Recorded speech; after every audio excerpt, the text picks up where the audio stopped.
Can you spot right here what it is that I did to make me a better TIG welder faster? So many beginner TIG welders out there are leaving a lot of progression and a lot of wins on the table, and you could be doing nicer welds much faster. In fact, some of the most common problems that I hear people struggling with is that they cannot see properly, as well as general discomfort or shakiness as somebody's welding. And then obviously these problems can lead up to dipping and contamination. We can sometimes also see passes that aren't completely consistent or straight, and these are 100% of the time going to be caused by problems with visibility. We want to keep things dead simple, and this is going to be the name of the game with this episode here. Check it out. Look at what I'm doing right here. Typically somebody will be working on a joint like this lap weld right here. You can see that it is positioned flat on the table. Now for somebody who is a seasoned and experienced welder, this might not be a problem, but for somebody who's trying to learn, this can make it incredibly difficult to remain consistent and see clearly. Look at this right here. You might have noticed these blocks on my channel before. I've used them for a really long time. You've definitely seen these in like hundreds of the videos that I've made. However, not a lot of people actually realize what these are for. Looking at this joint here, I'm actually going to pick it up and place it on top of one of these blocks. This is going to simply elevate the piece off my table surface by like only 1.5 inches or so. But even this small amount of lift or elevation is going to make a massive difference for somebody who's trying to learn some of this stuff. You're going to be able to see much more clearly and maintain good visibility. But another really important thing is it's going to help you to remain comfortable, much more consistent, and for a longer duration of travel. Here's a couple things I always teach my students about better comfort and better posture. Make sure that you rest your mid forearm as a pivot point on the table, like this here. You do not want to use your wrist or your hand like this here. When you are positioned with your mid forearm like this is going to allow you much more comfortable and consistent range of motion as you travel. I also recommend that people get set up and place their head so that they have their vision looking from this vantage point here. You can see that my head is positioned right near the end of the joint. Typically somebody will position their line of sight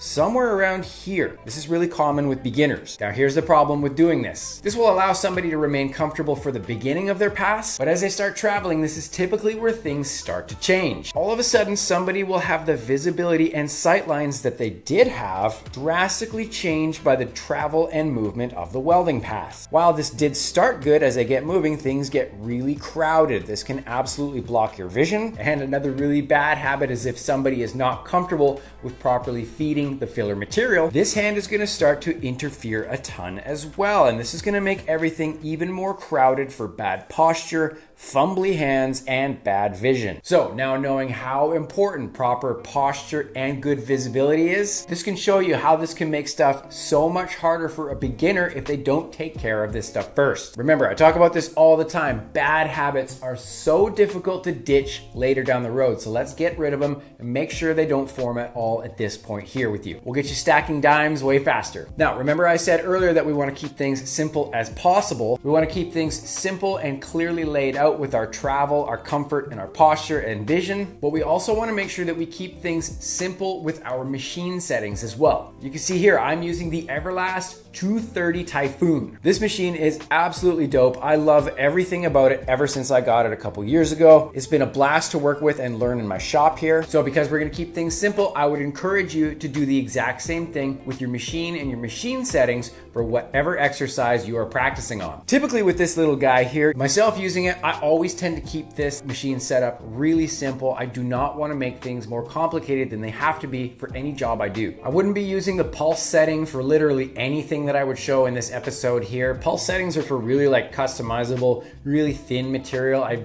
honestly don't even use it that much. For doing stuff like we're doing here, I would program my amperage to be a little bit more than I would actually probably need. I would have a little bit extra on the panel and then control it with my foot pedal as I'm welding. I'm gonna keep my balance somewhere between 25 to 30% cleaning. This is gonna work really well with a small ball preparation on my tungsten, which I prefer to use. And don't get carried away with the frequency settings. Honestly, for what we're talking about today here, we wanna focus on our comfort and control with your body mechanics. Don't get too crazy with the settings. I would typically set my frequency for about 100 to 150 hertz and just leave it and forget about it. The one thing I I would encourage you to do is make sure you are running adequate post flow. Typically with my machine, I will have my machine set up anywhere between 8 to 9 seconds with TIG welding aluminum. And again, because we have good posture, we're able to see clearly. When you get to the end of a pass, we can remain completely comfortable and completely still and allow the post flow cycle to run its course before moving the torch away. The other thing to look at is something like this pass here. Check it out. You can see how I'm welding across my line of sight. My line of sight is about 90 degrees to the welding direction. If you're having problems with consistency or the ability to see clearly, I would recommend trying this out as well. This works great in combination with elevating your piece also. All I'm gonna do is rotate the piece a little bit somewhere towards myself, just maybe like 30, 35 degrees or something like that. But what we are doing now is we are actually looking down the line of the pass a little bit more than we were before at a 90-degree angle. This way, as you are traveling, you can keep your eyes on the profile of the weld much more easy. When you are welding with a 90-degree angle to your line of sight, you can't see the angles all that well, especially with something a little more tricky like a fillet joint. If you work on posture as well as focusing on trying to see clearly and pointing the direction of the weld a little bit more towards yourself, this is going to make a massive difference. I guarantee it. Honestly, if you are just starting out with TIG welding, if you start to try some of these techniques, I guarantee this is going to blow your mind the difference it's going to make for you. Now looking at what I'm talking about here, this stupid block of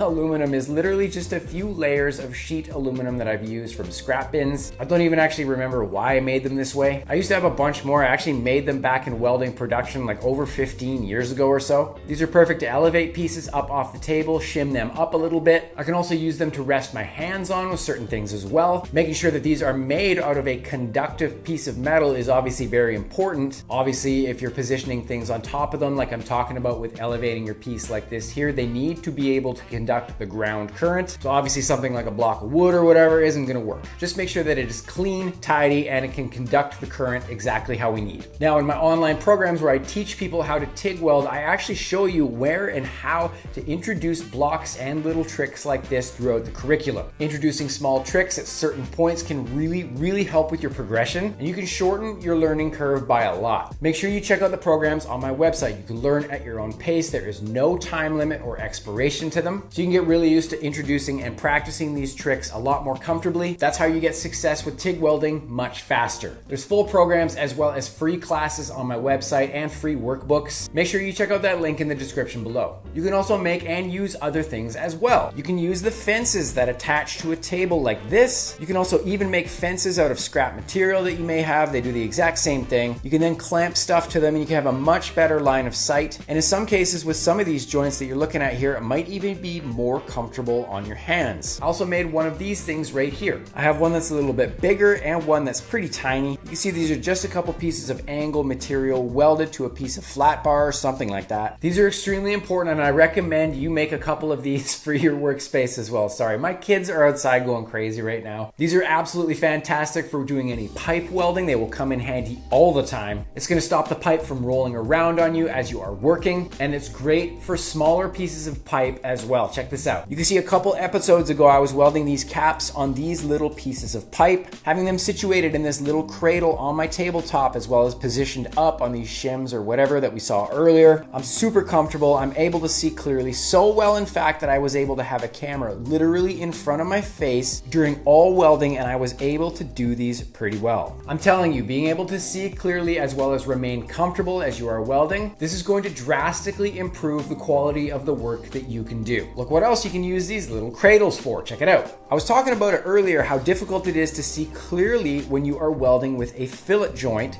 And now look at what I'm going to do here. Instead of working on them in a 90-degree position like this here, I recommend that people learn these joints in a 45-degree position first. Welding at a 90-degree angle, like we talked about, introduces all kinds of challenges with being able to see in this joint clearly. However, dropping a fillet joint in one of these fixtures keeps everything stable so much easier. And in combination with tilting it slightly towards yourself, you're going to be able to learn this joint much faster. And then when you get comfortable with it in a 45-degree position, you can then go back and practice it in the 90-degree position on your table. This is how we learn the fundamental things that we talked about earlier in a more controlled manner, and then when we go to do it in a real-world situation in a 90-degree or something more challenging like that, you've already got your fundamentals down and you've cleared out the bad habits before they even got got formed. If you are serious about getting good at TIG welding and doing it with a strategic layout, kind of like what I've shown you here today, again, be sure to check out the programs on my website. I have complete programs that are going to get you TIG welding faster with both aluminum and stainless steel. And like I said, I also have classes that are completely free with downloadable workbooks you can also get there. Do not miss out on the opportunity to join these classes. Hit the link in the description below to go to my website, join us, and let's get you welding. Do a random act of kindness for a stranger today. My name is Dusty James. Phil and Chill. We will talk soon. Peace.